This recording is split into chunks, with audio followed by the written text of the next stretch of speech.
नमस्कार, once again welcome to success mantra. आज हम लोग 9वीं क्लास का चैप्टर पॉलिनोमियल के बारे में देखेंगे और सीखेंगे। अब तक आपने अलजेब्राइक एक्सप्रेशन बहुत सारे देखे। आपने सीखा लीनियर इक्वेशंस, जिसमें हम लोग 4x + 5 = 7 linear equation of one variable देखा। फिर हमने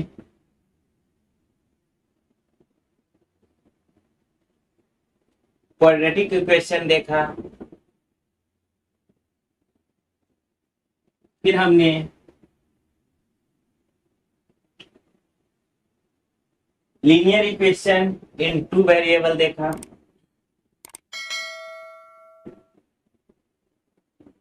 अब यहाँ पे आपको यह समझना होगा कि ये जो वेरिएबल है ये क्या होता है, और वेरिएबल के ठीक पहले की जो संख्या होती है या जो कुछ होता है वह क्या होता है।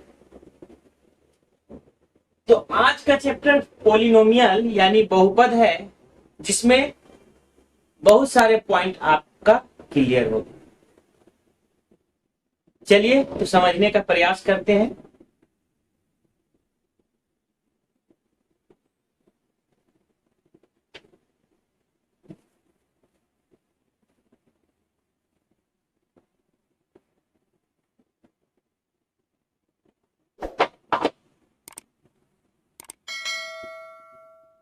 पॉलिनोमियल,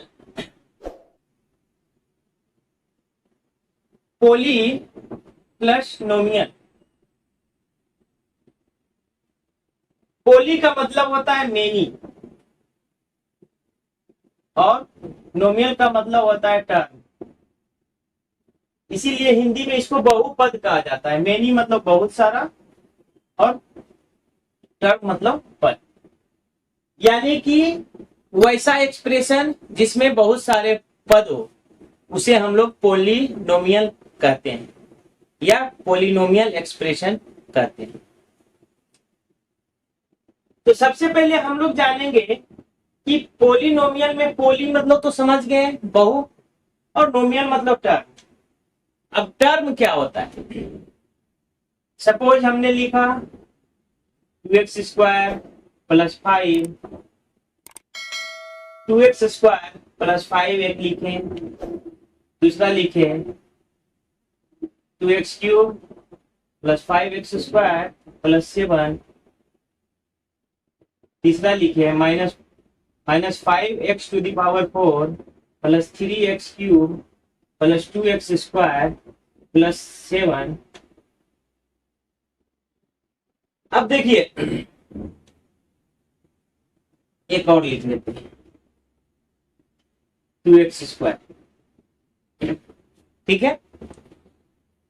अब देखिए 2x² + 5, 2x⁴ यानी 2x³ + 5x² + 7 -5x⁴ + 3x³ + 2x² + 7 और 2x², ये सभी हम लोग पोलिनोमियल लिए।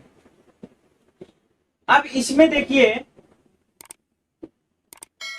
एक पद और दो पद, यहाँ पे एक ये और ये दो पद है, यानी कि इसमें दो टर्म है।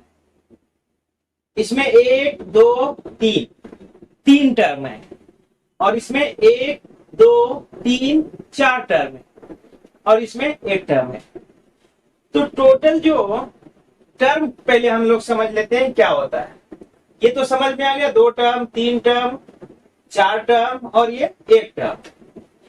अब हम लोग सीखेंगे कि टर्म आखिर होता क्या है, टर्म हम किसे कहते हैं, टर्म में क्या नेसेसरी है, ठीक है।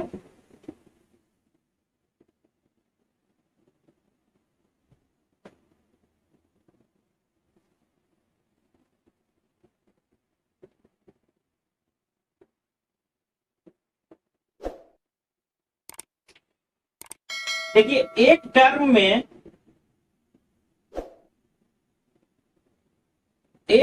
में एक कांस्टेंट होना जरूरी है और एक वेरिएबल होना जरूरी है। यानी कि टर्म बनाने के लिए दो कंडीशन है, एक कांस्टेंट होना जरूरी है और एक वेरिएबल होना जरूरी है। इस कांस्टेंट को हम कोएफिशिएंट भी कहते हैं। इस कांस्टेंट को हम लोग कोएफिशिएंट भी कहते हैं। जैसे हमने लिखा 4x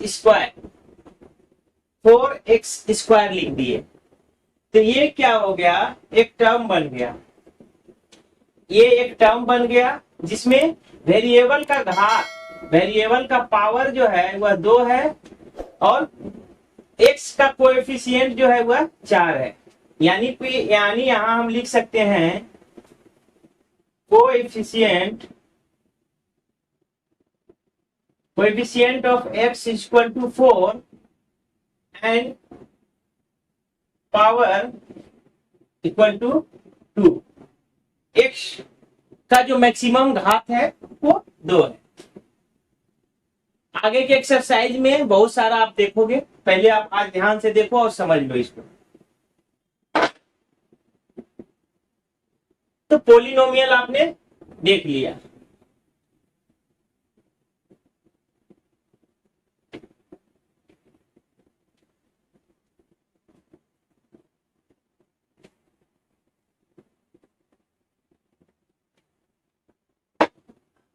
अब आपसे एक प्रश्न है कि क्या 2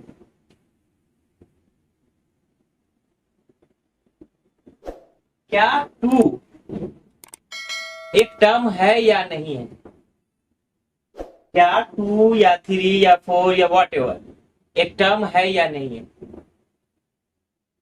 क्या इसे हम पॉलिनोमियल के रूप में रखते हैं या नहीं रखते? एक मिनट आप वीडियो को पॉज करके सोच लीजिए, ठीक है? इसके बाद हम आपको समझा रहे।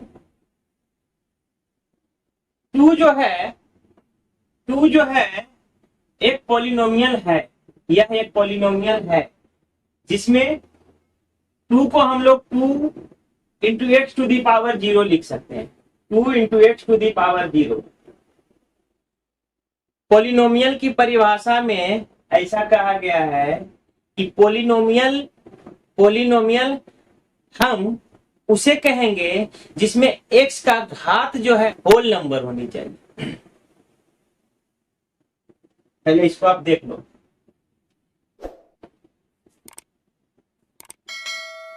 इसको हम लिख सकते हैं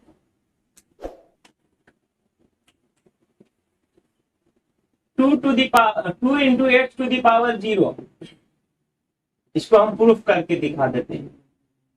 यानी कि यह जो है x के पावर 0 का पॉलिनोमियल है। तो यहाँ पे कोएफिशिएंट जो है, coefficient of x equal to 2 and power of x equal to 0। यानी कि अगर हम किसी संख्या को लिखते हैं तो वो भी एक पॉलिनोमियल होता है।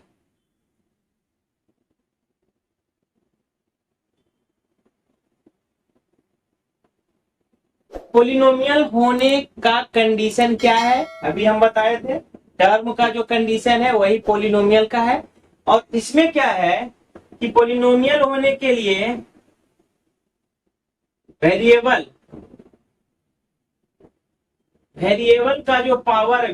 का power polynomial equal two variable का पावर। पॉलिनोमियल हम उसे कहते हैं जिसमें वेरिएबल का पावर 0 से शुरू होता हो और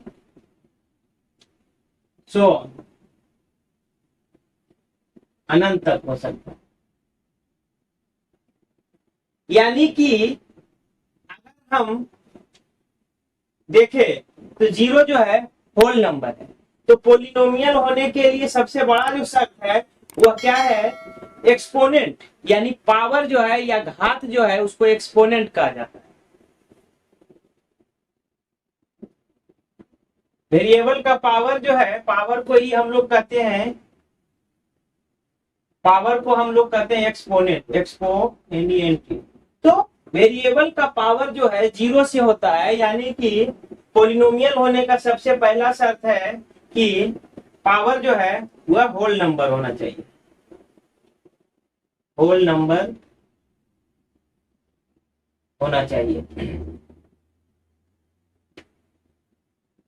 ठीक है, चलिए अब एक दूसरा देख लेते हैं।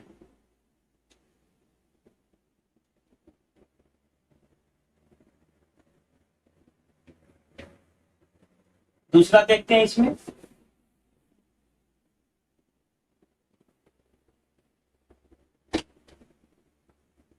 अरे दूसरा देखते हैं।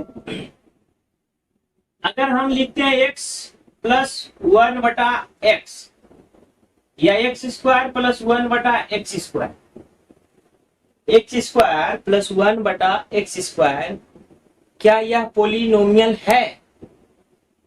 और अगर है तो क्यों है, और अगर नहीं है तो क्यों नहीं? ठीक है, सबसे पहले जानिए, अगर इसको तोड़ेंगे, रैखिक करेंगे, तो इसको हम लिखेंगे x square plus x to the power ये हो जाएगा -2। अब यहां देखिए, एक्स का जो एक्सपोनेंट है, पावर है, वह निगेटिव हो गया, निगेटिव इंटीजर्स होते हैं, तो यह एक पोलिनोमियल नहीं है।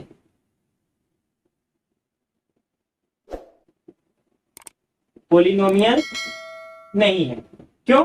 क्योंकि x का पावर जो है वह होल नंबर नहीं है। Here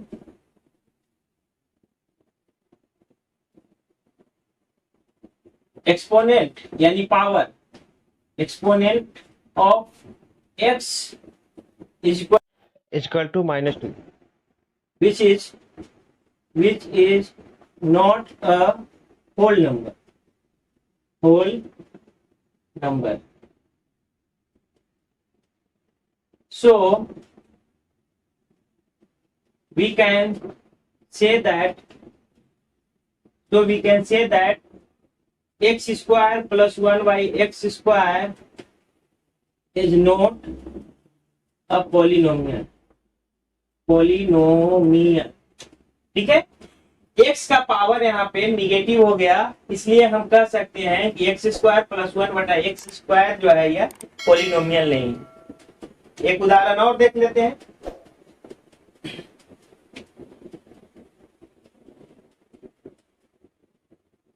एक एग्जाम्पल हम लोग और देख लेते हैं।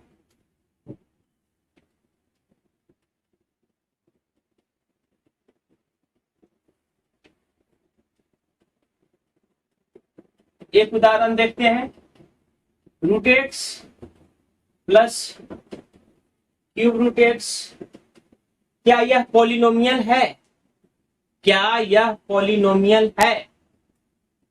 चलिए, इसको हल करने के लिए हम लोग क्या करते हैं, x को इसका रूट हटाते हैं, तो इस पे 1/2 प्लस इस पे 1/3 हो गया।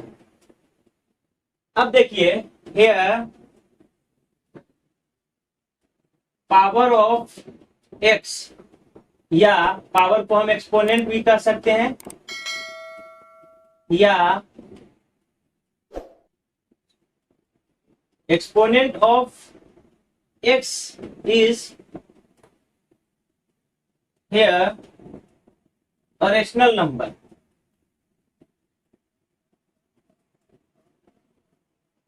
A rational number. So we can say that √x plus √x is not a polynomial. यह एक पॉलिनोमियल नहीं है, पॉलिनोमियल नहीं है, बहुपद नहीं है। कारण समझ में आ गया? चलिए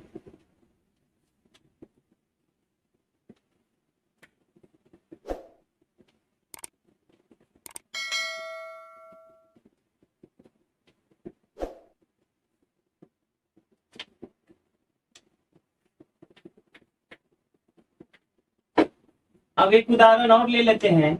इसमें हम लोग 5 मान लेते हैं।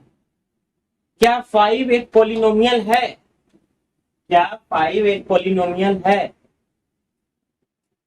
अब यहाँ पे देखिए वेरिएबल नहीं दिया हुआ है, ठीक है, वेरिएबल नहीं दिया हुआ है, तो पॉलिनोमियल होने के लिए टर्म की जरूरत होती है, और टर्म में एक कोएफिशिएंट और एक वेरिएबल दोनों होता है। तो यहाँ पे कोएफिशिएंट दिया हुआ है और वेरिएबल नहीं दिया हुआ है, तो इसको हम लोग लिख सकते हैं 5x⁻0। देखिए ये याद रखिए, ये हमेशा याद रखिएगा, x के पावर 0 को हम लोग 1 लिखते हैं। इसको आज प्रूफ भी कर देंगे, ठीक। देखिए अगर कुछ नहीं दिया हुआ रहे, केवल कोएफिशिएंट दिया रहे, तो इसे हम लोग कांस्टेंट पॉलिनोमियल कहते हैं, ठीक है। यहाँ पे x⁻0 हो गया, सो 5 is known as constant polynomial। 5 ही नहीं, अगर यहाँ पे 2 भी रहेगा, 3 रहेगा, 8 रहेगा, कुछ भी रहे, तो वो जो है कांस्टेंट पॉलिनोमियल में काउंट होता है, उसको हम लोग कांस्टेंट पॉलिनोमियल कहते हैं। अब यहाँ पे x⁻0 को समझ लेते हैं। x⁻0 बराबर, इसको लिख सकते हैं x⁻0 को 1 - 1, x⁻0 को लिख सकते हैं x⁻1 - 1, या इसी को लिख सकते हैं x⁻1 गुने x⁻−1, ठीक है। अब देखिए एक फॉर्मूला है, आप लोगों ने 8 क्लास में पढ़ा था, a⁻m भागा a⁻n बराबर a⁻m-n। तो इसमें बैठ रहा है, तो ये हो जाएगा ऊपर x⁻1 और ये -1 नीचे आ जाएगा x⁻1। दोनों कट गया तो क्या बच गया यहाँ पे 1, यानी x⁻0 का वैल्यू आ गया 1, ठीक है। तो अगर कोई किसी भी पॉलिनोमियल में अगर केवल कोएफिशिएंट दिया हुआ हो, संख्या दिया हुआ हो, तो उसको हम लोग कांस्टेंट पॉलिनोमियल कहते हैं, ठीक है। कुछ और उदाहरण देखिए, चलिए इतना लिख लीजिए।